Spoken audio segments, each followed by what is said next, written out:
எங்கள் அம்மா வைக்கிற மட்டன் குழம்புக்கு எங்கள் வீட்டில் எல்லாரும் அடிமைங்க.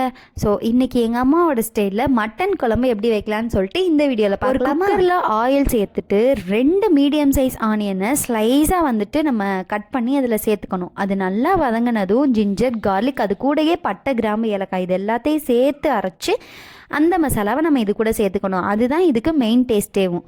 அதுக்கப்புறமா 3 பெரிய தக்காளி, அதுக்கப்புறம் 2 ஸ்பூன் வந்துட்டு மிளகாத்தூள், இவ்வளோதாங்க. மற்ற எந்த ஒரு மசாலாவுமே நம்ம இதில் சேர்க்க போகிறது கிடையாது. அதுக்கப்புறம் எலும்போடு வந்துட்டு மட்டன் பீசஸ் இது எல்லாத்தையும் சேர்த்து நல்லா மிக்ஸ் பண்ணிவிட்டு இது கூட ஒரே 1 ஸ்பூன் உப்பு, அதுக்கப்புறமா ஒரு கை கொத்தமல்லி, புதினா இது எல்லாத்தையும் சேர்த்து ஒரு அரை கிளாஸ் அளவுக்கு தண்ணி ஊற்றிக்கணும். அப்போ தான் நமக்கு அடியில் பிடிக்காமல் இருக்கும். அப்படியே வந்துட்டு ஒரு ஸ்லோ ஃப்ளேம்லேயே வந்துட்டு ஒரு 3 விசில் வரணுங்க. அது வரைக்கும் நம்ம வெயிட் பண்ணணும். ஸோ சைட்லேயே வந்துட்டு நெய்ச்சோறும் ரெடி ஆயிடுச்சு. அம்மா வீட்டிலேருந்து மட்டன் பிரியாணியும் வந்துருச்சு. ஸோ இது 2யுமே நானும் தியானும் உட்காந்து சாப்பிட்டுட்டு இருந்தோம்.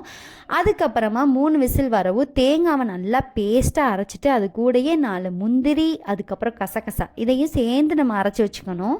மட்டன் பாருங்கள் எவ்வளோ சூப்பராக வெந்திருக்குன்னு சொல்லிட்டு. இதில் அதிகமான தேங்காய் ஊற்றணும். இந்த குழம்பு ரொம்ப சட்டிலாக சாப்பிட்றதுக்கே வந்து திகட்டாமல் சூப்பராக இருக்கும். இது கூடயே உருளைக்கிழங்கு, கத்திரிக்காய் இது எல்லாத்தையும் போட்டு தேங்காவையும் போட்டு அப்படியே ஒரே ஒரு விசில் விட்டு எடுத்தால் போதும். எங்கள் அம்மாவோட ஸ்டைலில் மட்டன் குழம்பு ரெடி ஆயிடுச்சு.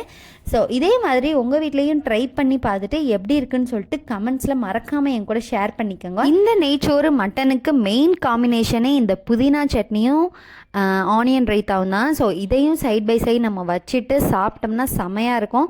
ஸோ வந்துட்டு நம்ம சேனலை இது மாதிரி மோர் வீடியோஸ் பார்க்குறதுக்கு சப்ஸ்கிரைப் பண்ணி வச்சுக்கோங்க. தேங்க்யூ, பாய்.